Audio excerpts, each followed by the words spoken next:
다 같이 사도신경으로 신앙 고백하심으로 새벽 기도회를 하나님께 드리시겠습니다. 나는 전능하신 아버지 하나님 천지의 창조주를 믿습니다. 나는 그의 유일하신 아들 우리 주 예수 그리스도를 믿습니다.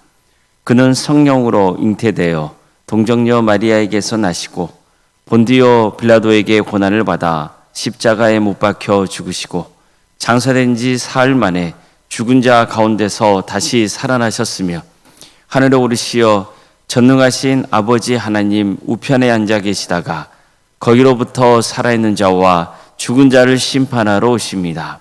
나는 성령을 믿으며 거룩한 공교회와 성도의 교제와 죄를 용서받는 것과 몸의 부활과 영생을 믿습니다. 아멘. 찬송가 70장 찬양하시겠습니다. 찬송가 70장입니다.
높으신 하나님 우리를 구하니 할렐루야. 괴로움이 심하고 반란이 극하나 피난처 되시는 주 하나님.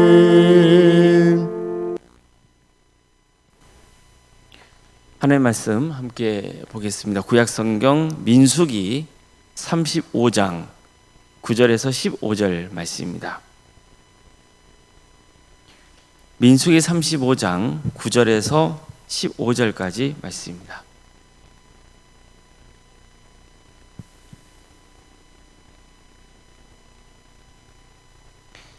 민수기 35장 9절에서 15절까지 말씀을 교독하시겠습니다. 여호와께서 또 모세에게 말씀하여 이르시되 이스라엘 자손에게 말하여 그들에게 이르라. 너희가 요단강을 건너 가나안 땅에 들어가거든 너희를 위하여 성읍을 도피성으로 정하여 부지 중에 살인한 자가 그리로 피하게 하라. 이는 너희가 복수할 자에게서도 도피하는 성을 삼아 살인자가 회중 앞에 서서 판결을 받기까지 죽지 않게 하기 위함이니라. 너희가 줄 성읍 중에 6을 도피성이 되게 하되 새 성읍은 요단 이쪽에 두고 새 성읍은 가나안 땅에 두어 도피성이 되게 하라. 이 6성읍은 이스라엘 자손과 타국인과 이스라엘 중에 거류하는 자신의 도피성이 되리니 부지 중에 살인한 모든 자가 그리로 도피할 수 있으리라. 아멘. 아멘. 오늘도 새벽기를 드리며 하나님의 은혜를 간구하는 모든 성도님들의 삶의 자리마다 또 하나님께서 친히 세우시고 다스리시는 동암교회 위에 하나님의 은혜와 평강이 충만하기를 주의 이름으로 축원합니다. 하나님께서는 가나안 땅 정복에 나서려는 새로운 세대를 향해서 가나안 땅에 들어가서 해야 할 구체적인 일들을 가르쳐 주십니다. 우선 가나안 땅에 들어가거든 그 땅에 사는 주민들을 다 몰아내야 한다고 명하십니다. 그들이 새긴 석상이나 우상을 다 깨뜨리고 산당을 헐라고 하셨습니다. 그러니까 이렇게 명하신 것은 이스라엘이 이방 민족의 문화에 동화돼서 우상을 숭배하고 또 그릇된 길을 가게 될 것을 우려하셨기 때문입니다. 그래서 이처럼 과격한 명령을 내리신 거죠. 가나안 땅에서 살아가면서 오직 하나님만 믿고 섬기는 거룩한 백성으로서의 정체성을 지키며 살아가길 기대했던 거죠. 또 땅을 분배할 때는 인구가 많은 지파가 더 넓은 땅을 차지해야 되고, 분배받는 땅의 위치는 지파별로 제비를 뽑아서 결정하라 하십니다. 이렇게 명하신 것은 그들이 가나안 땅에 들어가서 땅의 분배를 하는 과정에서 서로 갈등하거나 다투지 않게 하기 위해서였습니다. 이 때문에 공정한 분배의 기준을 정해 주신 겁니다. 장차 그들이 차지하게 될 가나안 땅의 경계도 알려주셨습니다. 또 땅을 분배하는 일을 감당할 사람들도 정해주시죠. 특히 땅을 분배받지 못하는 레위 지파의 경우는 어떻게 해야 하는지도 가르쳐주십니다. 레위 지파는 땅을 기업으로 받지 못합니다. 대신 하나님의 기업이 되어주십니다. 하나님이 기업이 되어주겠다고 약속하세요. 그래서 그들이 땅을 분배받지 않고도 살아갈 수 있는 시스템을 마련해 주십니다. 그러니까 하나님께서는 레위 지파의 경우 성막 섬기는 일에 집중해야 했기 때문에 백성들이 하나님께 바친 11조를 레위 지파에게 줘서 그걸로 생계를 유지할 수 있게 하셨습니다. 그래서 오직 성막을 섬기는 일에 전념하게 하신 거예요. 그런데 하나님은 가나안 땅에 들어가서 살게 될 레위 지파를 위해서 또 한 가지를 백성들에게 요구합니다. 이제 레위인들은 가나안 땅에 들어가면 땅을 분배받지 못하기 때문에 각 지파 안에서 흩어져서 살아야 됩니다. 따라서 각 지파는 레위인들이 거주할 성읍을 책임지고 마련해 줘야 한다는 거예요. 또 레위인들이 소유한 가축을 칠 수 있도록 성읍을 두르고 있는 초장도 주라고 명하십니다. 하나님은 레위인들을 위해서 총 48개의 성읍을 줘야 한다고 명하세요. 규모가 큰 지파는 더 많은 성읍을 내놓아야 됩니다. 그러니까 이렇게 해서 비록 레위 지파는 다른 지파들처럼 땅을 분배받지 못하지만 하나님이 정하신 기준에 따라서 이스라엘 백성들이 레위인을 섬기게 하고 그들의 생계를 유지하면서 하나님의 일을 감당할 수 있게 하신 거예요. 특히 여기서 흥미로운 점은 레위 지파가 받게 되는 성읍 48개 중에서 6개를 도피성으로 제공하라고 하신 겁니다. 즉 르우벤, 갓, 므낫세 반 지파가 정착하게 될 요단 동편에 3개의 도피성을 두게 하고 또 가나안 땅에도 3개의 도피성을 두라 하셨어요. 도피성은요, 한마디로 부지 중에 살인을 저지르는 자가 피할 수 있는 성이었습니다. 당시에 사람이 살인을 저지르잖아요. 그러면 살해당한 자의 가족이나 친척이 복수를 하는 문화가 있었습니다. 이걸 피해 보복이라 하고 죽은 자를 대신하여 원수를 갚아주는 친척을 고엘이라고 아예 공식적으로 불렀어요. 이런 관습이 있었던 거예요. 이런 관습이 있었던 것은 사실 무분별한 살인을 억제하기 위한 방편이기도 했습니다. 이런 게 없다면 어떤 일이 보여질까요? 예를 들어서 르우벤 지파에 속한 사람이 갓 지파에 속한 사람을 죽였어요. 그러면 자칫 이게 일이 커져가지고 르우벤 지파와 갓 지파가 서로 전쟁까지 하는 상황이 벌어질 수 있거든요. 그러면은 어떻게 되는 거죠? 더 많은 희생자가 발생하잖아요. 그런 것을 방지하기 위해서 죽음을 당한 자의 친척이 살인자만 처단할 수 있게 기회를 주는 거예요. 자, 그렇다면 적어도 누군가를 죽인 사람의 입장에서는 큰 위기를 맞게 되는 거죠. 특히 고의적으로 살인을 저지른 게 아니고 어쩌다가 부지 중에 살인을 저지른 경우가 있을 수 있죠. 서로 좀 심하게 장난치다가 갑자기 상대방이 죽을 수도 있고, 또 무심결에 돌멩이를 던졌는데 지나가는 사람이 맞아서 죽을 수도 있거든요. 어쨌든 이런저런 이유로 자기가 살인을 저질렀다면 그때부터는 자신의 목숨을 담보할 수 없는 상황이 되는 거잖아요. 분노한 유가족 그리고 친척은 전후 사정 없이 그를 찾아가 죽일 수 있거든요.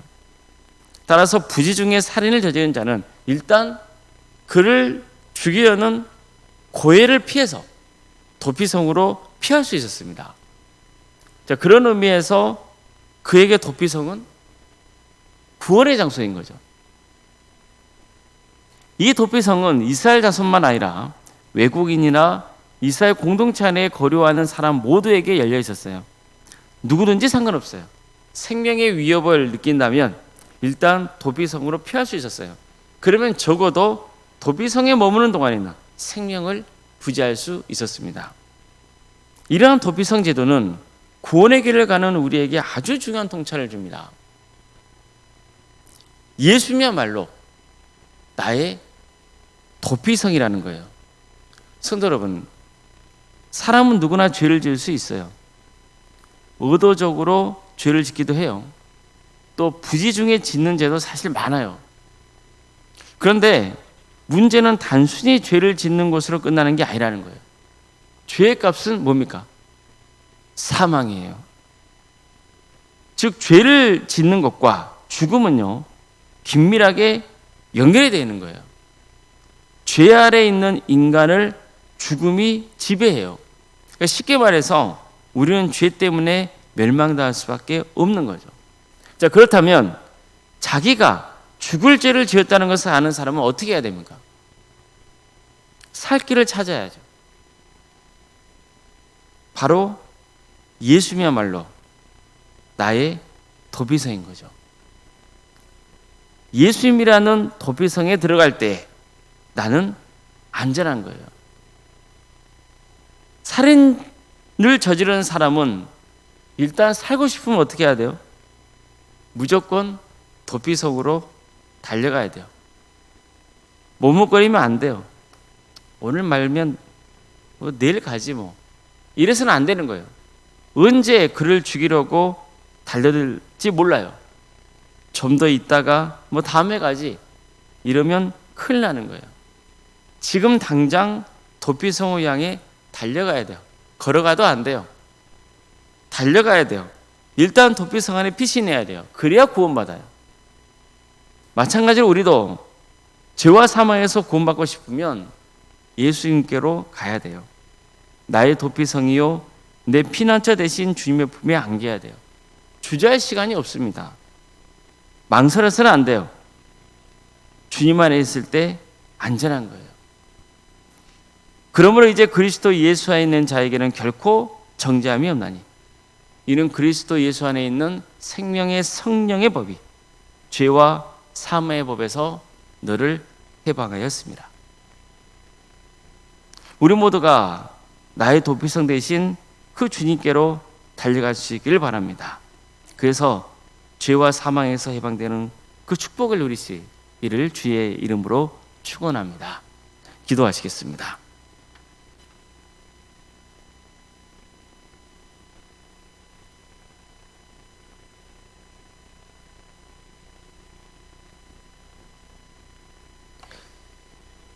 사랑하는 하나님,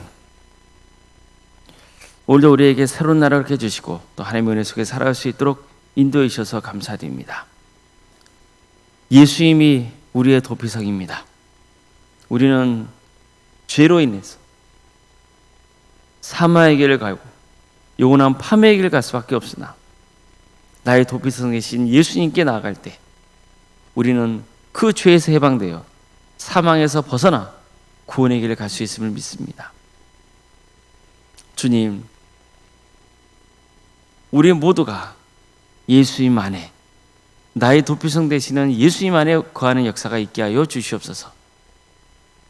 그래서 모두가 구원의 은혜를 누리게 하여 주시옵소서.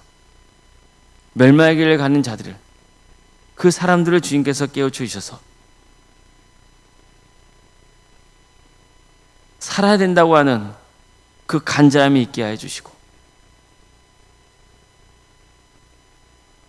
예수님께로 향하는 역사, 그래서 모두가 구원의 은혜를 누리는 거룩한 역사가 있게 하여 주시옵소서. 광주 동암교회를 세워주시고 지금까지 지켜주신 그 크신 내 감사를 드립니다. 주님, 이 교회가 많은 영혼들을 주님께로 인도하게 하여 주시고 이걸 위해서 귀하게 쓰임받는 복된 공동체가 되게 하여 주시옵소서. 많은 영혼들이 구원의 은혜를 누리게 하여 주시고 멸망에서 벗어나게 하여 주시옵소서. 특별히 우리 성도들의 가정을 위해서 기도합니다. 아직도 영혼 구원을 받지 못하고 있는 가족이 있다면 주님께서 친히 역사하여 주셔서 구원의 은혜를 베풀어 주시옵소서. 그래서 한 사람도 없이 모두가 예수 믿고 구원받는 축복을 누리게 하여 주시옵소서. 어느 누구도 멸망의 길을 가지 않도록 도와주시옵소서. 사랑의 주님, 육신의 고통 때문에 어려움에 처해 있는 성도들이 있습니다. 주님께서 도와주시고 함께하여 주시옵소서. 치유와 회복의 역사를 허락하여 주시옵소서. 경제적으로 어려움에 처해 있는 성도들, 또 직장과 사업을 놓고 주님 앞에 간구하고 있는 성도들, 또 관계의 문제로 여러 가지 어려움으로 자연선도의 문제로 기도하고 있는 성도들, 주님께서 그 기도를 들어주시고 응답하여 주시옵소서. 주님 친히 역사하여 주시옵소서. 하나님께서 우리 가정의 주인이 되어 주시고 주님께서 회복시켜 주시며 소망 주시고 그래서 모두가 승리의 길을 갈 수 있도록 친히 역사하여 주시옵소서. 하거리 직장으로 군복무로 여러분 가운데 해외에 나가 있는 성도들, 어디에 나가 있건 주의 영광에서 살아갈 수 있도록 인도하여 주시고 그들의 안전을 지켜주시옵소서. 자녀 잉태를 바라는 가정이 있고 또 출산 앞둔 가정이 있습니다. 생육과 번성의 축복이 있는 복된 가정 되게 해주시고 또 하나님의 때에 잘 출산하여서 은혜 중에 거하게 하여 주시고 믿음의 가정으로 든든히 세워져가는 역사가 있게 하여 주시옵소서. 우리에게 주어진 자녀손들 그들에게 은사와 달란트를 주시고 그들을 통하여서 또 하나님의 영광이 드러나게 하여 주시옵소서. 주님, 교회학교에서 기도합니다. 특별히 여름 사역을 앞두고 있사오니 그 사역의 자리 가운데 함께하여 주시옵소서. 내일은 유치부, 아동부, 여름 성경학교가 시작됩니다. 모든 과정마다 함께하여 주시고 이루에 섬기는 교육자들과 또 선생님들을 주께서 기억하여 주셔서 그들에게 하늘의 권능을 부어주시고 이 기회를 통하여서 주님을 인격적으로 만나는 자녀들이 있고 또 전도되는 역사가 있도록 인도하여 주시옵소서. 모든 것들을 환경을 주께서 주관하여 주시고 함께하여 주시옵소서. 캄보디아 단기 선교팀을 위해서도 기도합니다. 주님 도와주시고 함께하여 주셔서 잘 준비되게 하여 주시고 캄보디아 땅에 가서 복음의 씨앗을 뿌리게 하고 그리고 하나님의 때에 귀한 결실이 있게 하여 주시옵소서. 또 섬기는 성도들 이 모든 과정을 통하여서 그들의 신앙이 자라고 더욱 성숙한 역사가 있게 하여 주시고 우리 광주 동암교회가 주님 안에서 하나가 되어서 땅까지 복음의 증거한 일에 헌신하는 복된 공동체가 되게 하여 주시옵소서. 오론생과 사모님 성령 충만케 하여 주시고 평안의 축복을 보여주시며 신앙의 명가로 세워지는 역사가 있게 하여 주시옵소서. 오늘 저녁에는 금요 기도회로 모이게 됩니다. 주님, 많은 성도들이 와서 하나님을 찬양하고 또 말씀 듣고 기도하게 하여 주시고 그래서 응답받는 역사가 있게 하여 주시옵소서. 이 나라를 주여 궁히 여겨 주시옵소서. 하나님의 공의와 정의가 바로 세워지는 복된 민족 되게 하여 주시옵소서. 자연재해로 인해서 여러 가지 고통받고 있는 우리 이웃들이 있습니다. 주님께서 회복시켜 주시고 또 모든 것들을 주관하여 주셔서 빨리 정상적인 생활을 되찾을 수 있도록 주님께서 함께하여 주시옵소서. 억압받고 있는 북한 동포들, 주님께서 그들을 긍휼히 주셔서 구원의 은혜를 베풀어 주시고 또 하나님이 나라를 위해서 헌신하고 있는 목회자와 선교사들을 주님께서 강건케 하여 주셔서 그들의 헌신을 통하여서 많은 구원의 임에 매여지는 축복을 부어주시옵소서. 오늘 하루의 삶을 주님께 의지합니다. 도와주시고 함께하여 주시옵소서. 모든 걸 주님께 의지하오며 살아계신 예수님의 이름으로 기도드리옵나이다. 아멘. 하늘에 계신 우리 아버지, 아버지의 이름을 거룩하게 하시며 아버지의 나라가 오게 하시며 아버지의 뜻이 하늘에서와 같이 땅에서도 이루어지게 하소서. 오늘 우리에게 일용할 양식을 주시고 우리가 우리에게 잘못한 사람을 용서하여 준 것 같이 우리 죄를 용서하여 주시고 우리를 시험에 빠지지 않게 하시고 악에서 구하소서. 나라와 권능과 영광이 영원히 아버지의 것입니다. 아멘.